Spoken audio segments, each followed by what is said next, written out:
Francesco Bolingo, Yaya, le grand combattant, il est là juste pour dire la vérité, pour transmettre les messages. Hein? Il n'y a pas de Francesco. Coup de chapeau à tous. Ah, bana Congo. Eza pasi kozanga Francisco Bolingo. Eza pasi.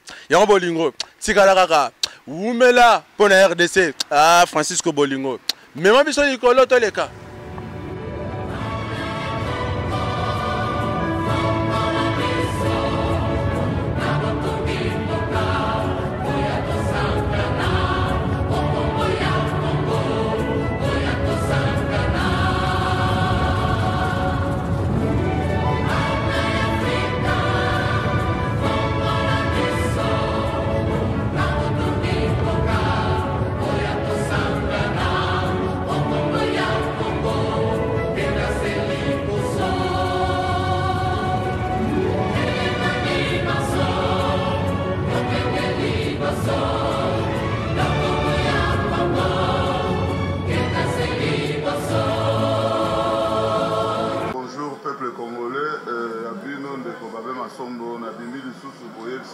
L'heure est grave, dans le sens que le peuple congolais va subir depuis 96.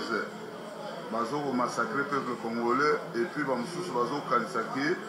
dialogue où ils vont changer constitution. Non. Biso tozo senga na peuple congolais, tout l'heure est grave.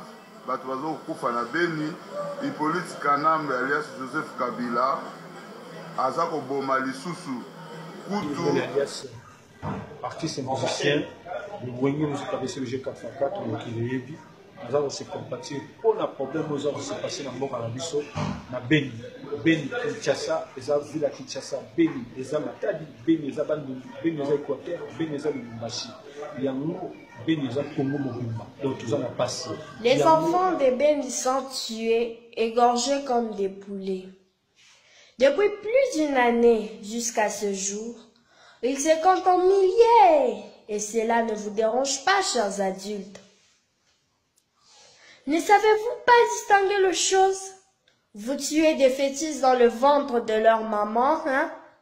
Des bébés, des écoliers. Personne n'est épargné. Et je me demande quand il fait pour mériter cela. Ils ne sont pas partie prenante dans vos conflits. Ils sont innocents. Ils sont gentils. Ils sont mignons. S'il vous plaît, épargnez-les. Je sais que vous autres, vous dites, nous ne sommes pas les tueurs. Je suis d'accord avec vous. Mais que faites-vous pour arrêter cela? N'est-ce pas que c'est vous les adultes qui dites qui ne dit mon consent? Chers amis, enfants des bénis, même quand le ciel semble tomber sur nous, nous devons toujours garder la tête haute. Gardons espoir. Je n'ai pas de la magie pour ressusciter ceux qui sont morts, mais au moins, j'ai mes yeux pour pleurer. Je suis Wani Bahati, je suis bénie, je vous aime beaucoup. Je m'appelle Ornélie, je suis congolaise. Je suis née au Congo, RDC, na Kinshasa. Na botem na hôpital la maman et moi.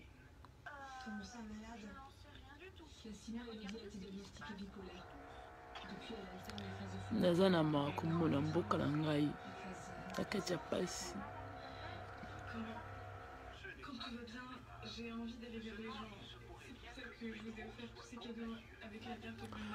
Oyo ezoleka na Beni mutu moko tazolobela. Je regarde les infos, j'écoute les réseaux sociaux, nos soi-disant chroniqueuses.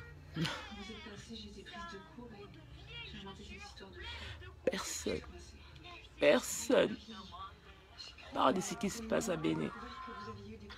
C'est triste. En tant que maman, en tant que sœur, en tant qu'enfant, c'est pas possible.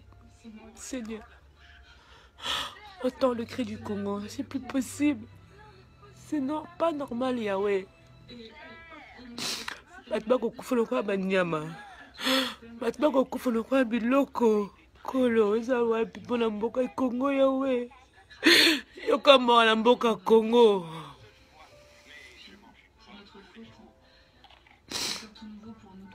Yoka pese ki mboka Congo na bana Congo, Yahweh. Butu mo ikini vandaka na kimia te ya wala bikamo papa. Hey! Papa imba kufaki anzamba libisanga pona libota na e. Mokili mombela bele kili kama papa wemba. Ouais, ils ont les kaboutoumou, bah toi, qu'on fait quoi, banyama, aucun. Il n'y a personne qui s'est levé pour dire arrêtez cela. Il n'y a personne qui s'est levé pour dire stop au massacre. Au Congolais, vous allez wapi. Pour Kanissa. Au botama kuno, botama areba, vous allez Congolais, ou tika la Congolais. Makila Congo, ils ont tambola nzoto na yo. Kanissa. Kanissa. Yahweh. Yokamawa. Kitise kimia na kati na mboka ya Congo kolo. Tolembi. Toela butu moi kolo kaka pola mboka wana. Yawe zali wapi. Sembola loboko na mboka la ngai kolo.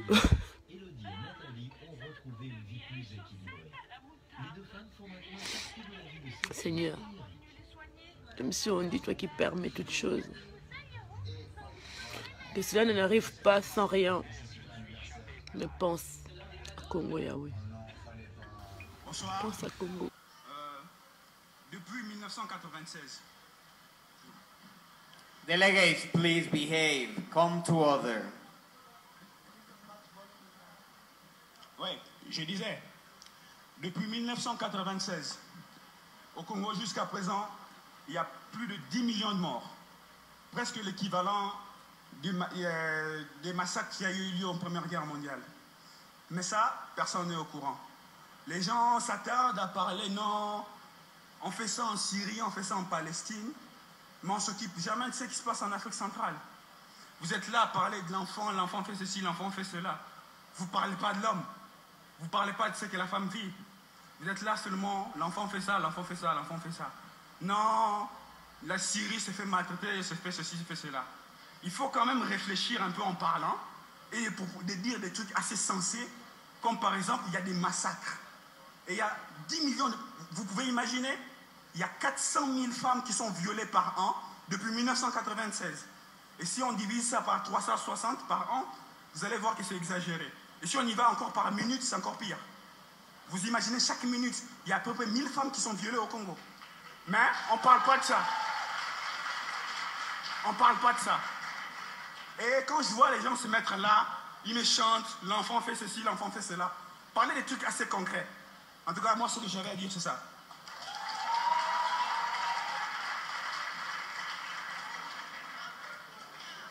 Thank you very much.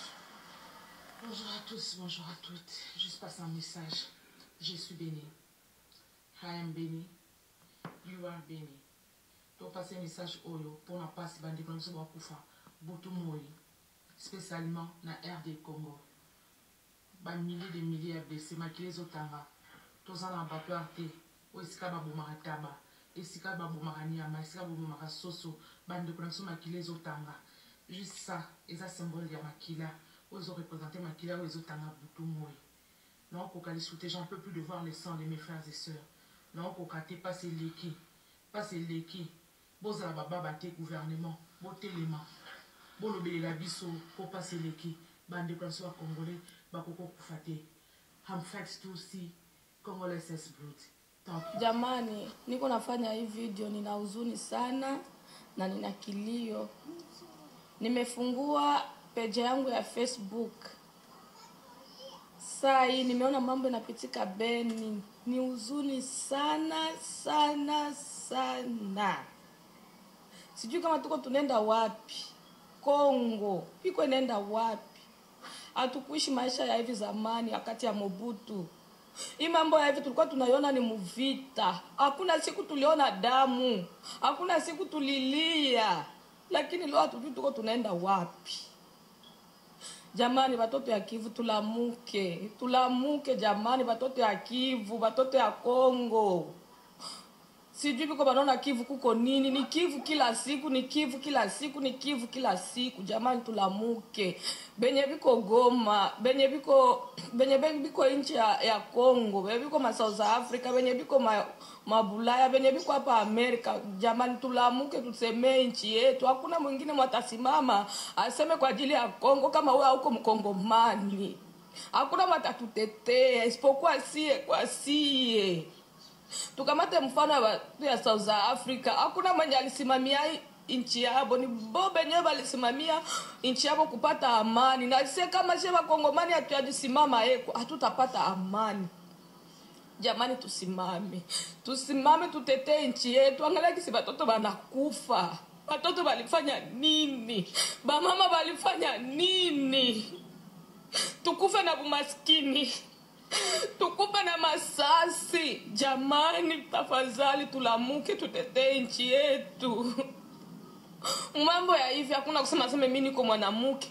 Hakuna kusema sema mimi niko mwanaume. Benye banakufa bengi ni banamuke na watoto. Balifanya nini? Sasa na wewe mwenye uko nje useme sema mimi sitasema juu niko mwanamke. Nishiba na mke ndio tunateswa. Jamani tafadhali bamama tulamuke na baba tuseme nchi yetu. Batoto ya Kivu muko wapi? Batoto ya Kivu tukamate mfano ya South Africa.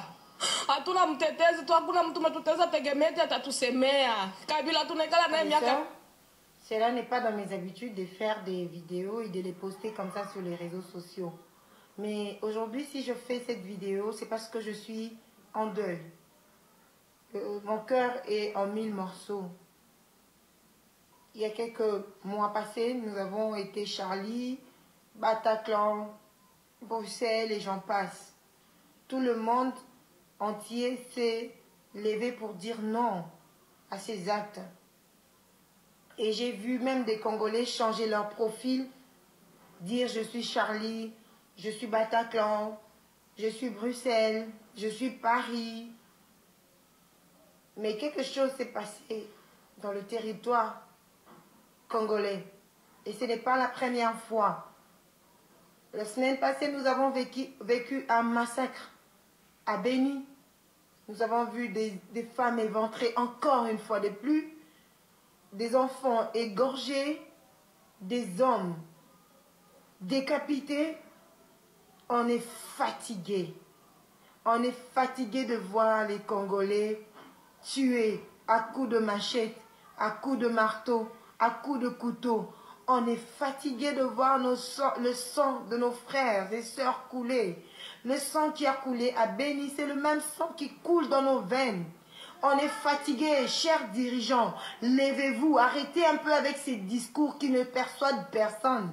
Levez-vous et posez des actes qui apportent des résultats, des actes qui apportent des solutions, des actes qui mettent fin à ces massacres. Chers dirigeants, s'il vous plaît, levez-vous, ça doit cesser. On est fatigué, fatigué de voir des femmes éventrées, fatigué de voir des fillettes violées, fatigué de voir des enfants mourir à cause des personnes qui ne veulent pas la paix.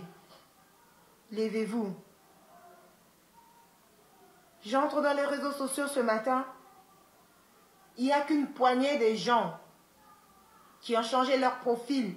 Il n'y a qu'une poignée de gens qui en parlent afin de faire du bruit, de faire comprendre à la face du monde que quelque chose s'est passé encore en République démocratique du Congo.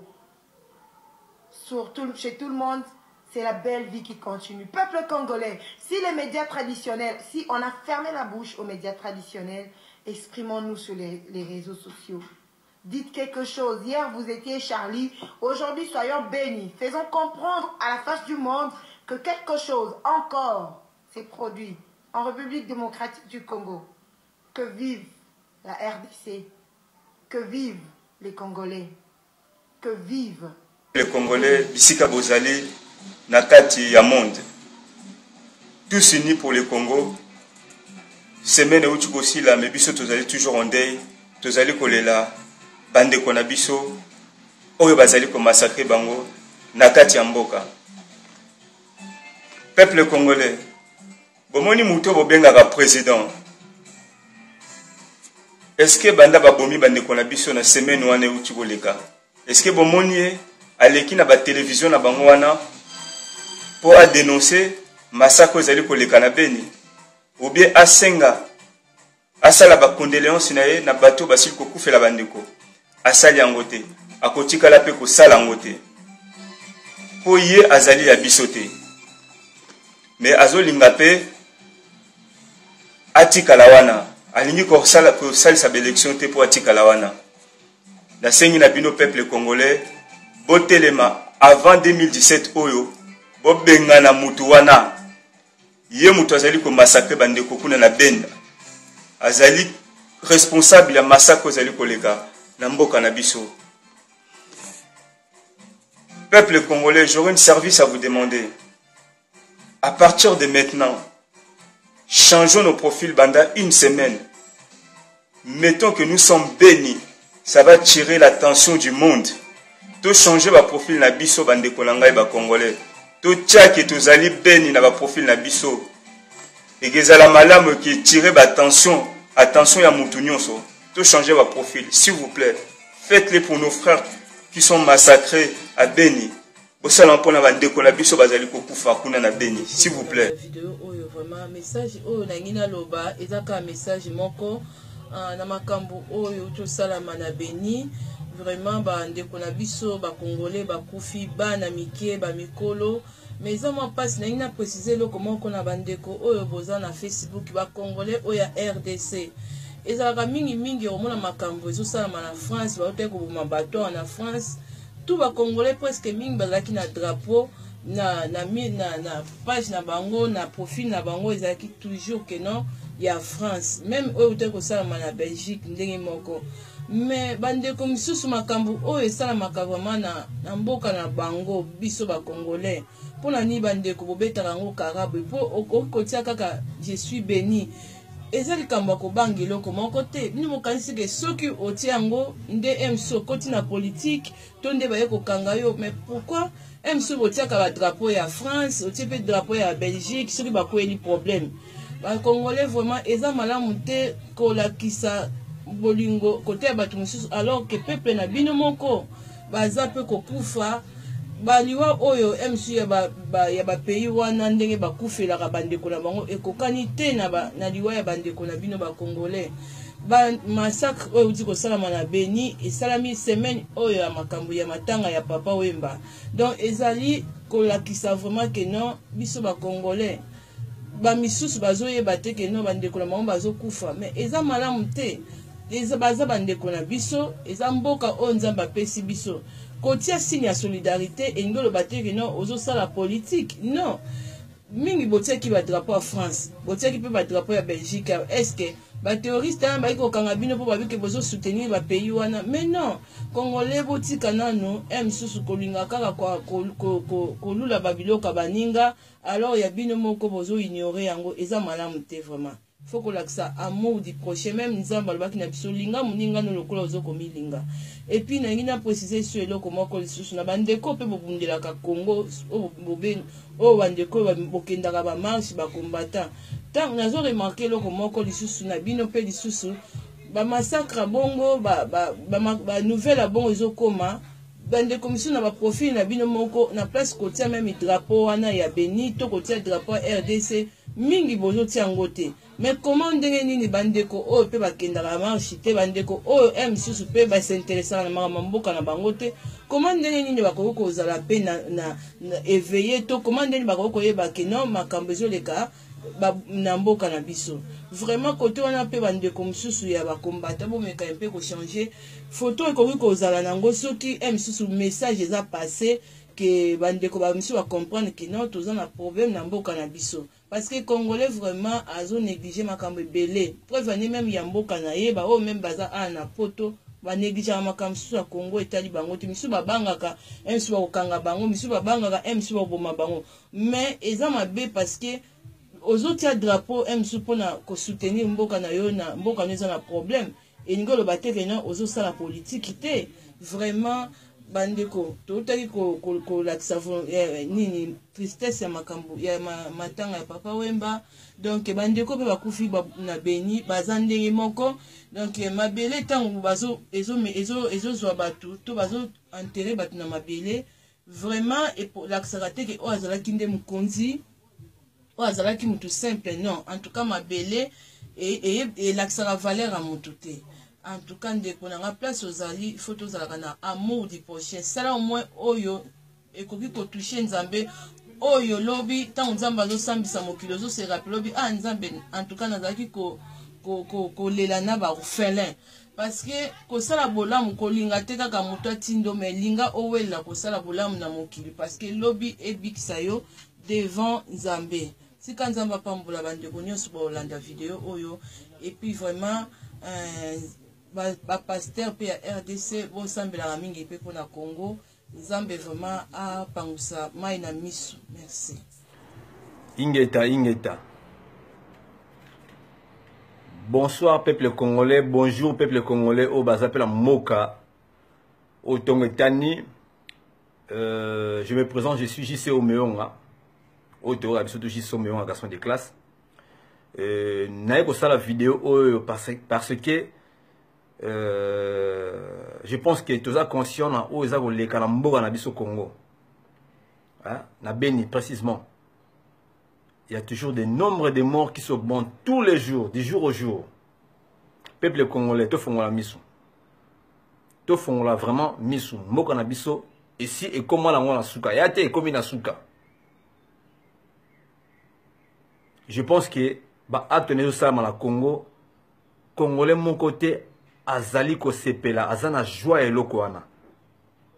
Arrêtez les petites distractions. Je pense que tous en moi sima totalement sous ma vidéo avec nous sali. Si le pays est en guerre où il y a des morts, mais tout ce qu'on a distraction Mickey parce que tous en Congo tu as Libana extérieur à Congo fait ça la fête. Mais pensons un peu à nos familles qui sont restées au Congo dans la Beni côté Kuna. Est-ce que bazana est sengo? Non. Ba acte vandalisme au salamana. Je pense que c'est ça bi soit mon quiété. Précisément d'abord on a donc na ça bien té. Na comme l'état d'esprit moro boé na rosala eloro moro be au Congo la rosala té. Tout tika d'abord ba buzo ba na biso to salara ba délire. Tout tika ba rancune entre nous d'abord. Restons d'abord solidaires. Tous la solution mboka na biso Congo. Pendant que nous fêtons ici, il y a nos frères, nos sœurs, nos neveux, nos mamies, nos papis qui souffrent au Béni. Mboka la Congo. Makamoto zoka na Béni. Tout le monde est au courant. Tous les présidents du monde sont au courant. Président Obama est bien haut. Président François Hollande est bien haut. Roi Philippe est bien haut. Boyebi makamona tout. Bayebi pe yango. Et ça l'oblango est l'oroté. Parce que Congo, ce qui est côté, tout le monde ne bénéficieront même pas d'une richesse congolaise. Bayebi yango. Mais il faut y tout mettre ça pour baliaka.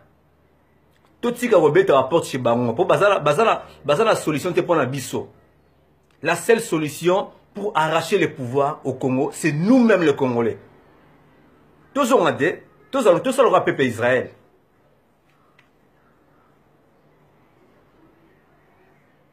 Tout ça le en Algérie, en Afrique du Sud, en Tunisie. Le pouvoir au Congo, on doit l'arracher par la force.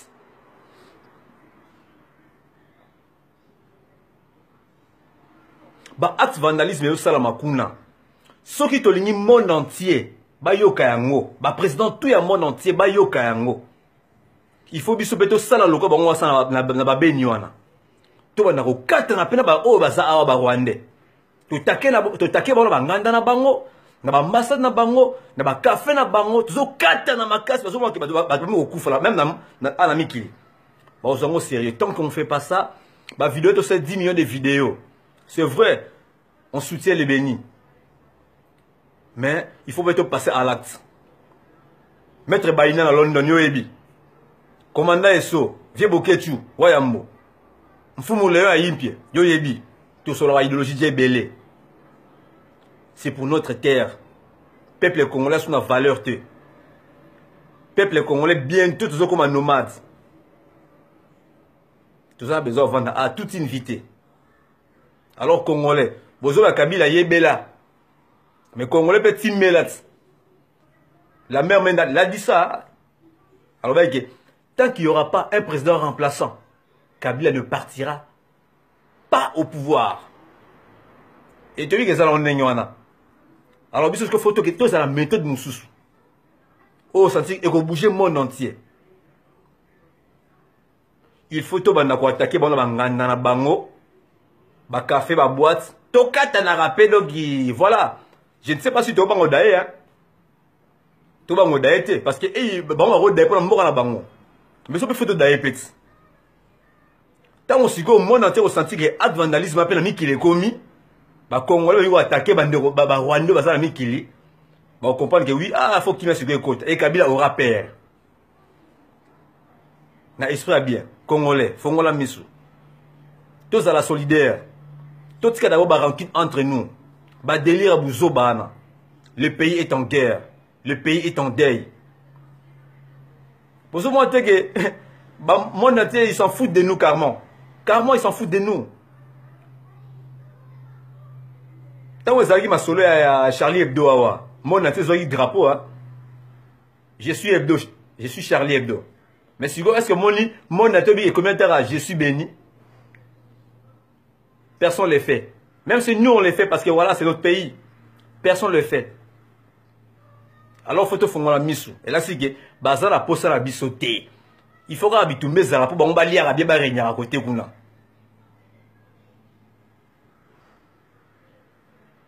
Le Congo doit être dirigé par un vrai Congolais 100%. Même Moïse Katumbi bien au monde c'est la poudre dans les yeux. Balinga ba boga la biso. Mutu moko ina kabila. Toi la poste la bangote. Bamasta tout ya diaspora congolais. On va partout dans le monde entier. Allemagne, Paris, Londres, Australie, Afrique du Sud, partout. Tous en Kibomoko. Tous la tête sous la vieille bunda pour la biso pour la Congo à libérer. Sinon, bana otozo bota, na bana obamba bota encore na biso, ba kutara Congo la souffrance. Et ils ne bénéficieront pas de notre richesse. C'est le moment. Et c'est aujourd'hui, et c'est maintenant vraiment. On doit attaquer. Ceux qui ont eu message, tous se contacter, tous Kangama, Boulouana, Ola Lobby, tous attaquer, Barope Kotoyo. Tout ça là, c'est de ça lié en haut. Baromon la terreur. Qui m'a ramouré, n'ami qui l'épée, somme koti. Je pense que, mais ça dans un plan, pour la vidéo, pour l'ami, tu l'as attristé. Makasi. To liga ba staff ba délire mon senti que nous te bouger. Comme ça c'est lobby que au meilleur ati wapi. Mboga edie. Mboga zodie, ba master to la mboga edie. Hein? Mboga zodie. À qui presse de vervier, mboga zodie. Ingeta. Merci. Bandeko ba bolingo mbote na bino. Leo na ye apona ebisabino. Ngai c'est les unes multi-voice. Artiste engagé, mec d'ici. Là, je suis en train de lancer l'appel à tous mes amis de Facebook, à tous mes amis, à tous mes potos, de la rue, mes sortes de cité ou quoi. Je veux dire un truc très important. On ne comprend jamais. Quand il y a des attentats en France, tout le monde met « je suis Charlie ». Tout le monde met « je suis tel ». Tout le monde met « je suis comme ça ». Il y a un drapeau, il y a un profil, il y a un il n'y a personne qui en parle. Tous à la batte, tous à la Congolais, aux Amboka na bisoté, aux Amboka bataba français. Alors l'esprit a bien, pardon à Sengibino. Message à Makambutu. Bon, mais quand un peu kotia, ma profil de Bochaka, je suis Charlie, je suis Boyna Boye, je suis Boyna Boye. obi lelo pendant toute la semaine pendant début à semaine o babomi déjà 380 morts okuta msonga monta nombre na zolo batamso na yebiti mais babomi déjà ebelé bande kona ngai toza la bato toza ba congolais bozo contre la distraction ya papa o Moïse Katumbi alobi boy o bakanga kiye Moïse Katumbi bantouré akena parquet o babalobi ke ndako na ye avion de baboye kita Kabila kuna na kisasa o constitution o ba estimer que ye fatika na transition o boy na boy mboka ezokufa tout ko perdre papa Wemba boyebi ke so akufeli ndenge nini ba empoisonné ye bozo comprendre kaka te bandeko na ngai bati bakufa na France Hollande abimaka alobaka boni bobo ma peuple na ngai après ça discours na Élysée même na Angleterre omona bato batelemba ba David Cameron ba pesi ba meeting na bango même na Belgique omona roi ya Belgique Albert après sa discours mais bino bazo boma bato na Congo bino kaka bozaka pour mutu ango kaka o Kabila mosusu kuna komona o ndenge nini ndeto sa bo front citoyen bino ba opposant na biso bozo sala nini pona ndenge bandeko na so bazo kufa oya ta populaire yem dazo koma président Kabila lingi ete boy na bo kanambe kana chien zoba moko boy eza nini yango pena biso toza peuple ndenge nini zoba muso akosala chroniqueur na yeki chroniqueur tata mo na age na yo osala chroniqueur tata mo bimando dans okatsa suki na ba locks na mopanzi na oloba kombo te pona ofula yo te mais juna ko joyeux okombo kotsa ba combattant na buzoba na yo ba komba ba combattant zo kotsango ababe masombo Martin Sali Pacheli Mikobi Lycée Ngando Francis Plus que Bolingo ba mama Dieta Kabuya ba mama Louise mama Congo buzuta la moto boy kaka boy mboka zo kufatelo bla makambilo ba chroniqueuse butuna makambo no botelo ba album amoto boy bimi album bozomo na manga benite bozomo na ngote Francis Pasteur Condé en tout cas merci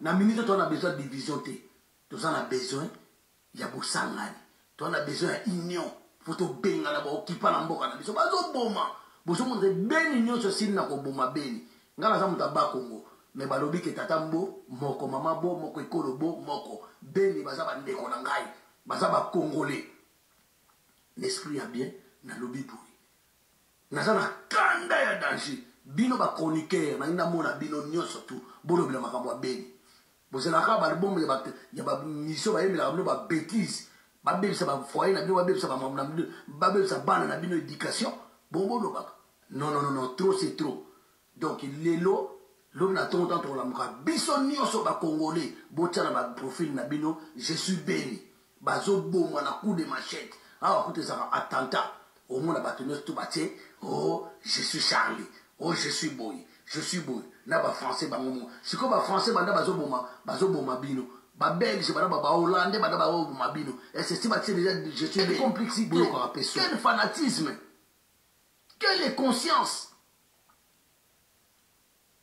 na ebité vraiment tozande nini bandeko na biso bazoboma bango na beni bozomona te nga na salisi soirée lelo soirée o nga na salisi ezali soirée de gala humanitaire poto aider ba mama violée kuna na beni bato babomi bango bazoksi bango makambo tu soirée na nga na osala sango ya bana chango bana soirée bana chango bazo raisonner na yango ba aider ba handicapé ba aveugle na Congo bino bozo sala ba soirée pour la bisengo na bino ba misu bazali ayaka ta marche te a manifester soirée ba mama bolingo ba mama nyonso tu ba mama Hollywood ba mama vainqueur ba mama responsable ba mama tous ensemble bolo bila pe makamwa beni ba sama ndeko na bino biso tozomela abona Kishasa mukolo boyoka ke bakoti na Kishasa bakomi ko boma mapango nyonso réaction na bino ko salani wande bo telema poni tout ça ba kidiba boy totelema tous les bino tu ba sportif ba maître nyonso bo salani So to ça va mettre tout là qui m'ont tout ça va mettre tout là qui m'ont balé ici qui m'ont balé na biso qui mettre ba soda o ya Mobutu bosa wapi ba opposant na biso ya Congo bosa wapi ba zo boma bande ko na biso wale sana ko na ben na Sud Kivu kuna bomo ko ko koma tina ba Congo na Bandundu na Kinshasa ba ko boma na machine bo sala ni awa kana chien azo préparer na bato na ye na système na bango bazo préparer chaos na Kinshasa tous en attendant biso no tout est torbité so to ba boto za ba politicien tout en souci mboka bato bazo kufa bande ko na ngai lobby na tongo bino tu ba drapeau na bino ba ami na ngana sur Facebook lobby na tongo ba drapeau na bino ezala je suis béni na drapeau ya Congo bola sama kilande ba Rwanda bazo boma biso ba Uganda na ba Burundi nde bazo boma biso nana mingi ya koloba te oyo eza kaka avant goût mais na kopwata bango tant papa Honoré Ngwanda azolo babozo comprendre te bakombata totika bokabwani totika séparation Zorobile Babe Masomo Maître Sandrouma Général Ngando tout ça est belé bakombata tout ça la union au peuple mokojo aseka oni nini tolanda wana te siko na miniti to za na bomoko to bongisa to combat to benga na bokipa na mboka na biso batu bazo kufa na Beni batu bazo kufa lobi moto nyota ata drapeau na ye je suis béni comme ça la Quai d'Orsay va comprendre ministère affaires étrangères Jean-Marc Ayrault à comprendre qu'est-ce qui se passe dans la mingi olobate en tant que patriote en tant que combattant résistant artiste engagé pour moi naza collègue na bangote nazali artiste engagé naza collègue ya Youssou naza collègue ya Alpha Blondy naza collègue ya bato babundela ka terre na bango ba défendre ka peuple donc mingi na lobeza wana bino bato ba poison bazo otinda bino to komi lokola bozo boma kuna mutu nyos to kozwa Zakari ko sala so tour na poto te poto ko boma yo to ko boma yo so to kutano o mo bango balimbi sa bino ngaso to kutana ngana ke prison na ko kende prison de ko na yo Zakari na ko boma yo donc mingi olobeza te. Bonjour bana Congo bana diaspora bana mokili mobimba bana kin donc ya bino fu mon kento bolingo makuba nkoy. Aujourd'hui, je prends mon téléphone et oui, je me refilme. C'est juste pour féliciter, je dis bien pour féliciter et pour encourager bandeko oyo nyonso bazali kotia na ba page na bango oyo ezali koleka plus précisément à Beni à l'est du Congo. Donc là, j'ai vu sur internet sur la toile, faut dire la vérité que il y a plein de personnes qui ne sont même pas combattants, mais ils osent montrer ce qui se passe actuellement. Donc, la peur que le peuple congolais avait en soi, cette peur, wana ekei et sili. Donc, c'est pour ça, moi,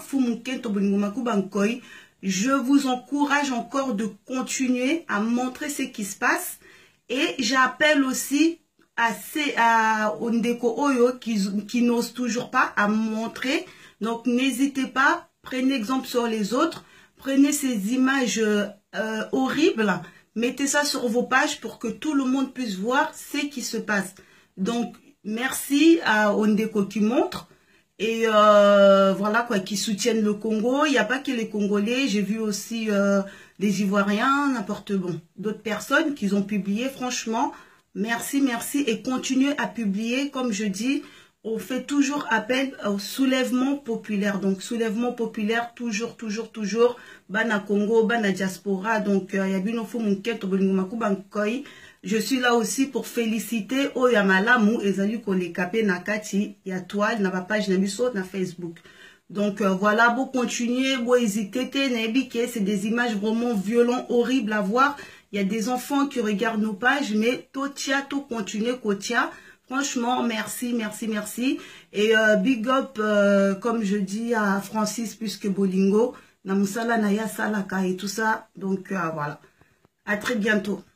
Merci.